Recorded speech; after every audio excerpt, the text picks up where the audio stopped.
नमस्कार, स्वागत है आपका। आप देख रहे हैं हमारा छत्तीसगढ़ और मैं हूं आपके साथ अनाया शर्मा। शुरुआत करेंगे बुलेटिन के विस्तार से। Bhilai nursing home, rainbow children hospital, आरोध्या हॉस्पिटल में एक विशेष चिकित्सक का स्वास्थ्य विभाग ने नोटिस जारी किया है, जिसके बाद नोडल अधिकारी ने निरीक्षण किया। बताया जा रहा है कि नर्सिंग होम एक्ट के नियमों का पालन नहीं हो रहा था और आयुष्मान कार्ड होने के बावजूद न तो इलाज किया जा रहा था, साथ ही आयुष्मान के निःशुल्क उपचार के साथ साथ नकद राशि भी ली जा रही थी।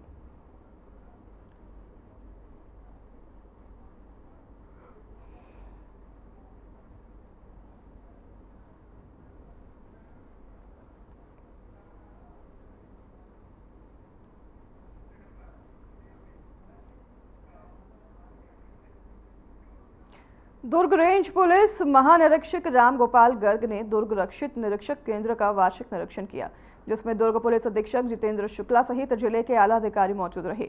इस दौरान आईजी और एसपी ने दुर्ग रक्षित निरीक्षक केंद्र का निरीक्षण किया। इसके साथ ही दुर्ग रक्षित केंद्र से विभाग के विभिन्न कार्यालयों का निरीक्षण कर रखरखाव और कमियों की जानकारी ली गई और आईजी दरबार का आयोजन भी किया गया।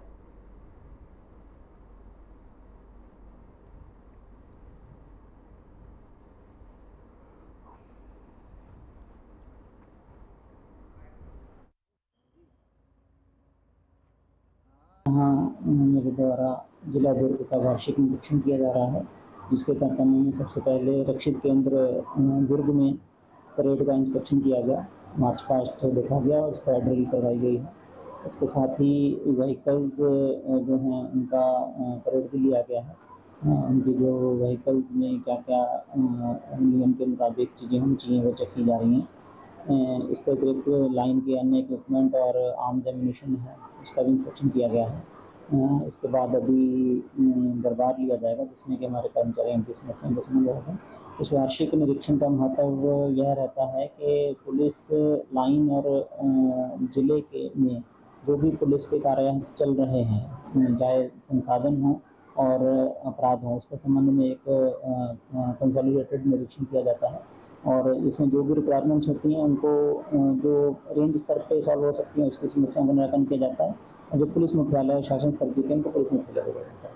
तो इस प्रकार पुलिस की कार्यप्रणाली सुदृढ़ रखने के लिए समय समय पर निरीक्षण की जो पुलिस रेगुलेशन में भी प्रोविजन है उसका पालन किया जाता है। निरीक्षण के दौरान किसी प्रकार की कमी पड़ेगी? छोटी छोटी कमियां हर उसमें रहती हैं, क्योंकि इम्प्रूवमेंट की गुंजाइश हर विभाग में और हर इंसान में रहती है, तो उसको बतौर सुधारात्मक तरीके से किया जाता है और उसमें जो इंस्ट्रक्शन दी जाती हैं और साथ ही जो कर्मचारी अच्छा काम करते हैं उनको इनाम भी दिया जाता है।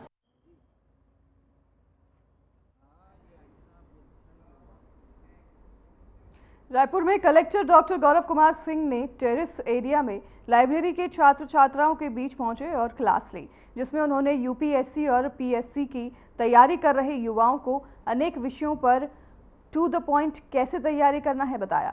खासकर भारतीय संविधान को व्यवहारिक तरीके से कैसे समझें और मस्तिष्क पटल पर लंबे अंतराल के लिए कैसे रखें, इस पर विशेष व्याख्यान दिया।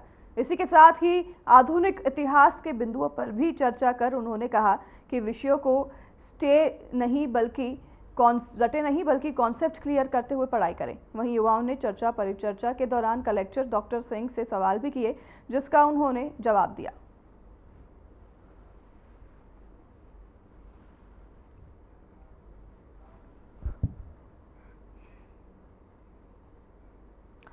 तो वहीं आपको बता दें कि दूसरी खबर दुर्ग से है, जहां पर कोहला निवासी तौकीर आलम को उसकी पत्नी ने मरोदा डैम के पास बुलाकर हत्या की साजिश रचकर लहूलुहान कर दिया, जिसके बाद घायल युवक को पेट्रोलिंग कर रही पुलिस ने जिला अस्पताल पहुंचाया।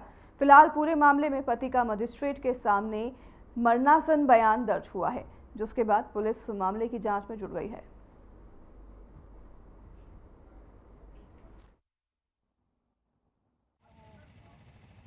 नेवई थाना क्षेत्र में कल पेट्रोलिंग करते हुए एक युवक घायल अवस्था में मिला था पेट्रोलिंग पार्टी को, जिसके गर्दन पर धारदार हथियार से हमला किए जाने का था। उसको हॉस्पिटलाइज कराया गया था। आज उसका कथन लिया गया है, जिसके आधार पर अग्रिम कार्रवाई की जा रही है।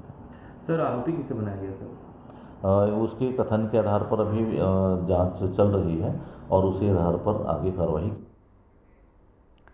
दुर्ग जिले के नागपुरा गांव के लोगों ने पेयजल और सड़कों में बड़े बड़े गड्ढे होने के कारण नागपुरा चौक पर चक्का जाम कर दिया। जिला प्रशासन से 1 साल से मिल रहे आश्वासन से आक्रोशित ग्रामीणों ने चौराहों से मटका फोड़कर जमकर प्रदर्शन किया। इस दौरान चौराहे के चारों रास्तों पर गाड़ियों का जमावड़ा लग गया। फिलहाल मौके पर भारी पुलिस बल तैनात है। चौकी प्रभारी और नायब तहसीलदार ग्रामीणों को समझाने की कोशिश की। आपको बता दें कि बीते वर्ष इन्हीं समस्याओं को लेकर ग्रामीणों ने चक्का जाम किया था, पर आज 1 साल पूरे होने के हैं, लेकिन आज तक इन समस्याओं का हल नहीं हुआ है।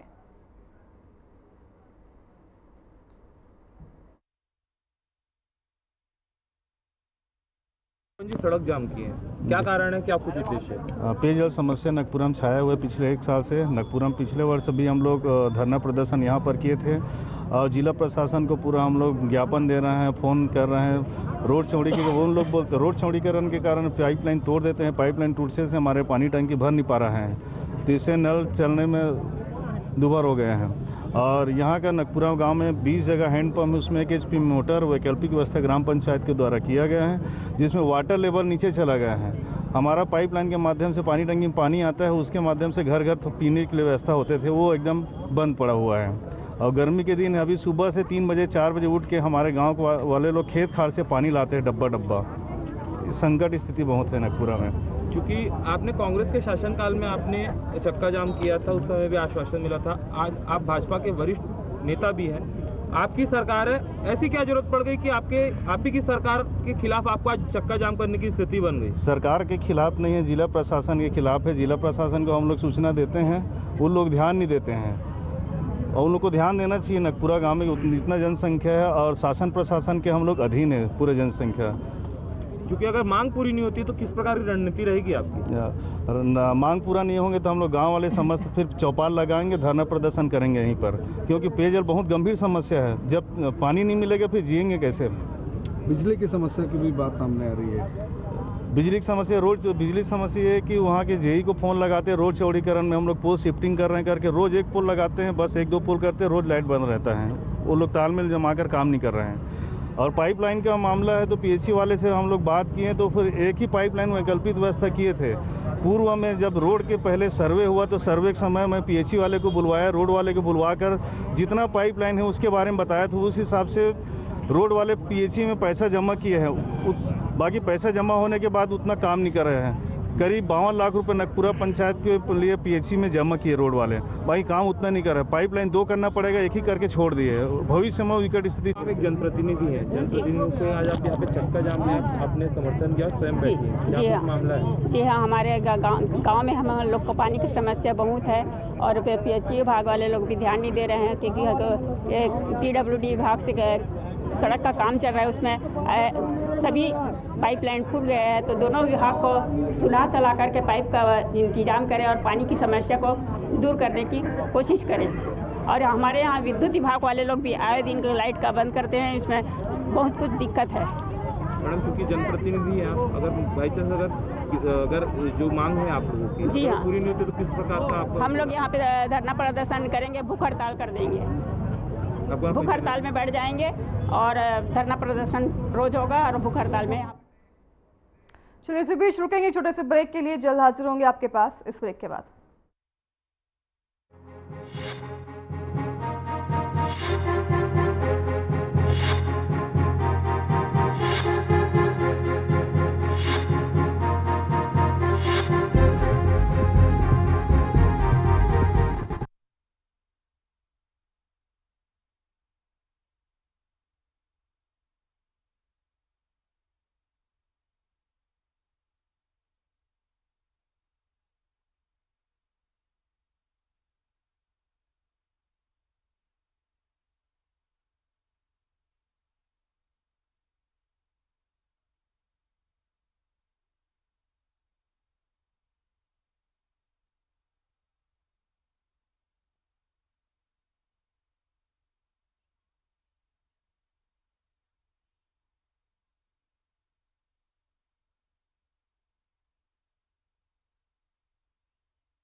एक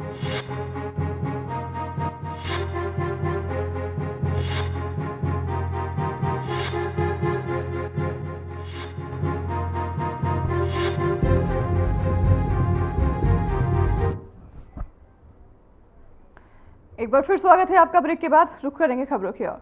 छत्तीसगढ़ की धनी नगर पालिका किरंदुल में आए दिन कोई ना कोई घोटाले की नई जानकारी निकलकर सामने आती रहती है। बता दें कि SLRM सेंटर में काम कर रही दीदियों को लेकर एक और नया घोटाला उजागर हुआ है। देखिए हमारे इस खास रिपोर्ट में।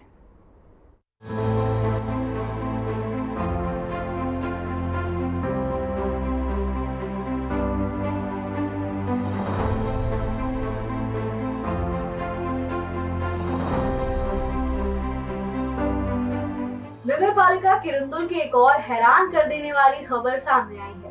बता दें कि वार्ड पार्षद राजेंद्र मृणाल राय ने एक और कारनामा किया है। बता दें कि SLRM सेंटर में काम कर रही दीदियों को लेकर एक और नया घोटाला उजागर हुआ है। जानकारी लेने पर पता चला कि एरिया लेवल फेडरेशन नगर पालिका के SLRM सेंटर में काम कर रही दीदियों के लिए एक समिति बनाई जानी थी, पर राजेंद्र मृणाल राय और नगर पालिका अध्यक्ष मृणाल राय के दबाव में इस समिति में बाहरी लोगों को समूह में शामिल किया गया। और सबसे बड़ी बात ये है कि इस ALF समूह के अध्यक्ष खुद राजेंद्र मृणाल राय बन गई, जबकि नियम है कि अगर कोई नगर पालिका, नगर निगम या नगर पंचायत में कोई भी पंचायत पार्षद या अध्यक्ष के पद पर हो तो वो किसी भी लाभ के पद पर नहीं रह सकता। लेकिन राजेंद्र मृणाल और उनके पति मृणाल राय कांग्रेस के शासन में पूर्व आबकारी मंत्री के सबसे करीबी होने से इनका दबदबा था।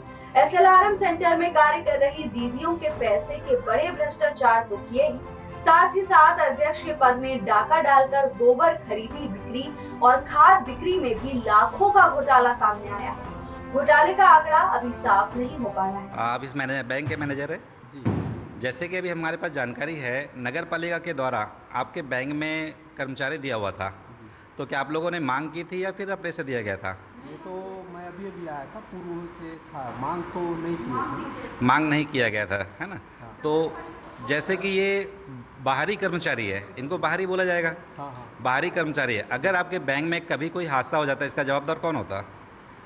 इसका जवाबदार तो नहीं सकते। अगर आपके बैंक में कभी कोई हादसा हो जाता है, चोरी हो जाती है, किसी पेपर गुम जाता है, कुछ भी हो जाता है, तो उसका जवाबदार कौन होता है? क्या ये कर्मचारी जवाब दे पाते? होता है बैंक में जो समस्त कर्मचारी काम करते हैं ना, बैंक का अगर पेपर लीक आउट या कुछ होता है तो बैंक के सभी कर्मचारी दोषी होते हैं। सभी दोषी होते हैं, लेकिन ये तो बाहरी कर्मचारी थे। बाहरी कर्मचारी तो इनको आपके बैंक के अंदर, काउंटर के अंदर बैठने का परमिशन था इनके पास में? ये काउंटर के अंदर बैठा करते थे? एक तो पूर्व से है।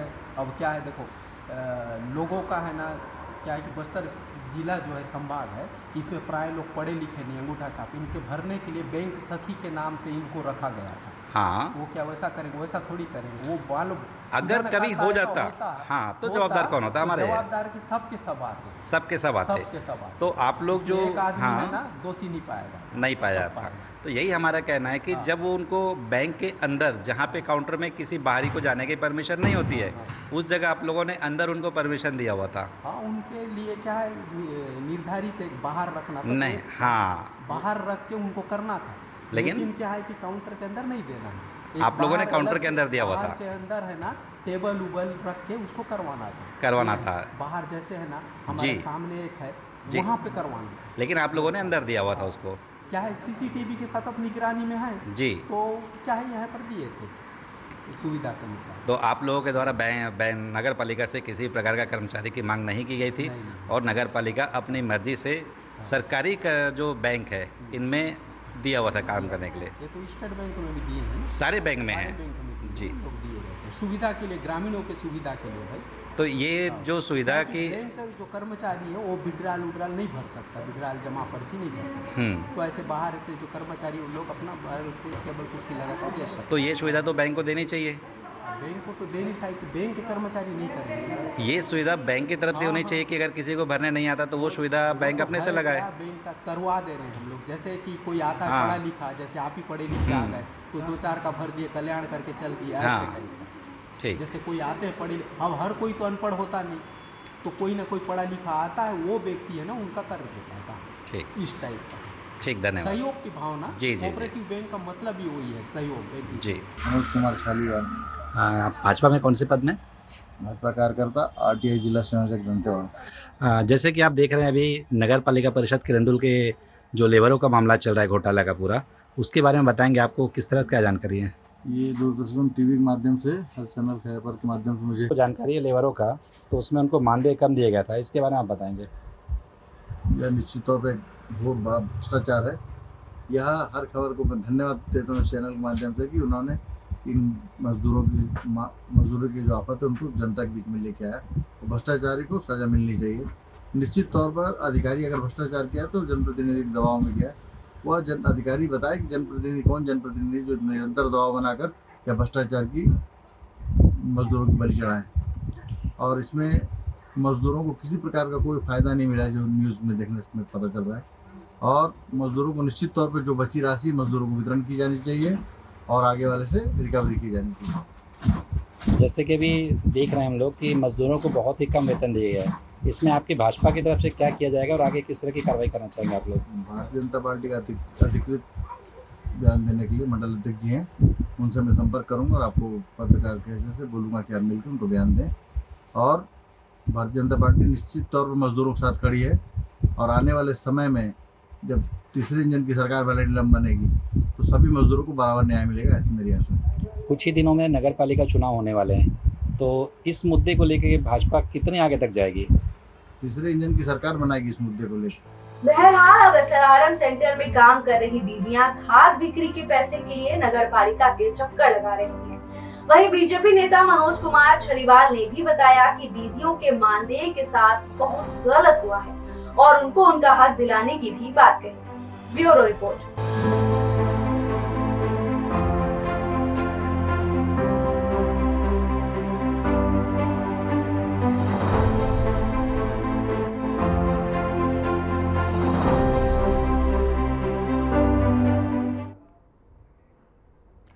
तो ही दुर्ग में बीजेपी नेता और मंडल अध्यक्ष के बीच जमकर विवाद हुआ। बातचीत से शुरू हुआ विवाद हाथापाई तक जा पहुंचा। हमारी इस रिपोर्ट में देखिए कि आखिर इस विवाद की क्या वजह रही।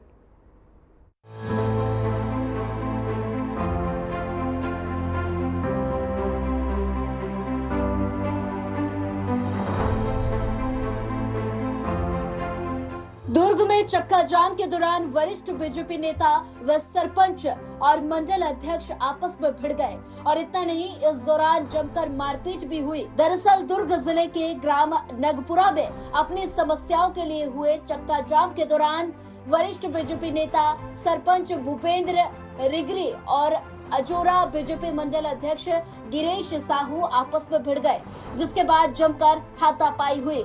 हाथापाई उस दौरान हुई जब सरपंच ग्रामीणों के साथ जिला प्रशासन, PHE, IDP के अधिकारी अपनी जन समस्याओं को लेकर चर्चा कर रहे थे और इस दौरान अजोरा मंडल अध्यक्ष अलग से ज्ञापन सौंपने जिला प्रशासन के पास जा रहे थे, जिसके बाद गिरीश साहू और सरपंच भूपेंद्र रिगरी के बीच आरोप प्रत्यारोप का दौर शुरू हुआ और यही सब विवाद की चिंगारी भड़क उठी। क्योंकि आप दो ज्ञापन सौंपने आए थे, हाथापाई की स्थिति निर्मित हुई, क्या कारण था कि ऐसी हाथापाई की स्थिति निर्मित हो गई, भी जिला प्रशासन के सामने, लोगों के सामने? क्योंकि चोर मचाए शोर, जो चोर है वो तो शोर मचाएगा ही, है ना। चोर मचाए शोर, जो चोर है वो शोर मचाएगा ही, है ना। यहाँ का पानी बाहर बेचा जा रहा है, हमारे गांव वालों को जबरदस्ती भ्रमित करके यहाँ पे लाया जा रहा है। अगर यहाँ का चलिए इसी बीच रुकेंगे छोटे से ब्रेक के लिए, जल्द हाजिर होंगे आपके पास इस ब्रेक के बाद।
एक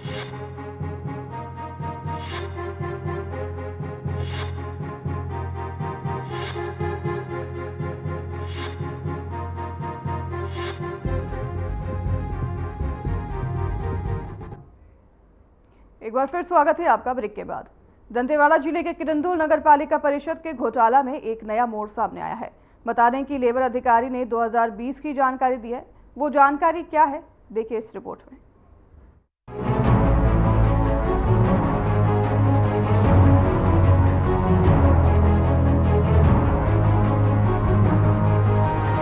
किरंदुल में 2020 में हुए नगर पालिका परिषद घोटाले में नई बात निकलकर सामने आई है। इसी को लेकर हर खबर की टीम लेबर अधिकारी मनीष कुमार नेताम से मिली और इस घोटाले की जानकारी मांगी। तो मनीष कुमार नेताम ने बताया कि उनके पास लेबर की शिकायत आई है और उसे लेकर उन्होंने जांच शुरू कर दी है। लेबर अधिकारी ने बताया कि जांच में उन्होंने पाया है कि जो दर 2020 नगर पालिका की सूची में है वो उनके लेबर कमिश्नर से मेल नहीं होता है। साथ ही 2020 में लेबर का वेतन भुगतान अकुशल श्रमिक का न्यूनतम प्रतिदिन 345 रुपए और महीने में 8,690 रुपए है, तो वहीं अर्धकुशल 370 रुपए प्रतिदिन और 9,610 रुपए महीना का था। कुशल 400 रुपए प्रतिदिन और 10,390 रुपए प्रति महीना का था। इसके आगे लेबर अधिकारी ने बताया कि जिस शिकायत को लेकर कागजात मिले हैं उसमें 307 रुपए और 12% अधिक दर्शाया गया है, जो पूरी तरह से गलत है और प्रथम दृष्टि में ही मामला संदिग्ध नजर आ रहा है। लेबर अधिकारी ने कहा कि उनकी तरफ से आगे जांच जारी है। ऐसे में जो जांच में पाया जाएगा उस आधार पर कार्रवाई की जाएगी और मजदूरों को उनकी मेहनत के लिए नोटिस जारी किया जाएगा। वहीं विधायक प्रतिनिधि जितेंद्र गुप्ता ने चर्चा में बताया कि दीदियों को उनका हक दिलाया जाएगा। इसके साथ ही उन्होंने कहा कि बीजेपी सरकार अभी आई है और भ्रष्टाचार बिल्कुल बर्दाश्त नहीं किया जाएगा।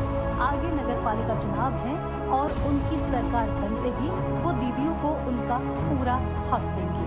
हमारे साथ में इस वक्त किरंदुल के विधायक प्रतिनिधि जितेंद्र गुप्ता जी, और उनसे हम जानते हैं कि ये जो किरंदुल नगर पालिका का इस वक्त का जो मामला है, लेबरों का भ्रष्टाचार का जो उनको मानदेय का मामला है, उसके बारे में हमसे जानकारी लेंगे। तो जितेंद्र जी, आप बताएंगे कि जो अभी जैसे चल रही है, खबरों में देख रहे हैं आप, हर जगह से पता चल रहा है कि लेबरों का जो मानदेय है वो सिर्फ 6,000 रुपये दिया जा रहा था, और जबकि उनका जो रियल जो है वो 9,652 रुपये का है। तो इसके बारे में आप बताएंगे, क्या बोलना चाहेंगे आप लोग? ये जानकारी तो हमें खबरों के माध्यम से मिली है, और इस तरह से जो कांग्रेस के शासनकाल में जो नगर पालिका चल रही थी, इसमें जो इस तरह का भ्रष्टाचार का खेल चल रहा है स्वच्छता दीदियों के साथ में, ये निंदनीय है और इसकी जांच होनी चाहिए, और जो जांच में जो दोषी पाए जाएंगे उनको कड़ी से कड़ी सज़ा भी मिलनी चाहिए। हमारी सरकार अभी तो आई है, और अगर हमारे नगर पालिका में हमारी सरकार आती है तो हम स्वच्छता दीदियों के साथ न्याय करेंगे। तो फिलहाल इस बुलेटिन में हमारे साथ बस इतना ही। आपसे लेंगे विदा। नमस्कार।